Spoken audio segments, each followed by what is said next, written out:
Political continuity sa 2028, panawagan naman ni Pangulong Bongbong Marcos. Kasama natin sa balita, Radyo Man Chanel Salazar. Iginiit ni Pangulong Ferdinand Marcos Jr. na kailangang maipagpatuloy ang mga reforma ng kanyang administrasyon sa pamamagitan ng paghalal ng susunod na Pangulo na kapareho niya ng direksyon sa 2028. Ayon sa Pangulo, kapag nagbago ang landas ng pamahalaan, posibleng maputol ang mga programa nagsisimula pa lamang magpakita ng resulta. Madalas anyang mangyari na natitigil ang mga proyekto sa pagpasok ng bagong administrasyon, lalo na kung magkaiba ang polisiya. We need to have nation builders. People who want to make the Philippines better. People who actually love the Philippines and love Filipinos and want to make things better.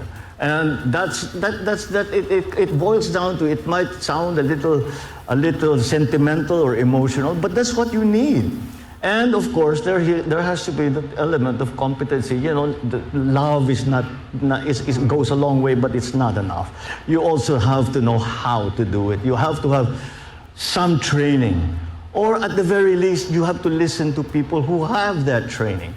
Binigyan din ng Pangulo na nakatuon ang kanyang mga reforma sa pagpapalakas sa ekonomiya at paghikayat ng mas maraming mamumuhunan sa bansa. Dagdag pa niya, pinalawak ng pamahalaan ng mga programa sa edukasyon, kalusugan at social benefits upang mas agad maramdaman ng publiko ang tulong ng gobyerno. Aminado naman si Pangulong Marcos na hindi madaling ipaliwanag ang ilang usaping pang-ekonomiya, ngunit mahalagaan niya na maunawaan ng taong bayan ang direksyong tinatahak ng pamahalaan.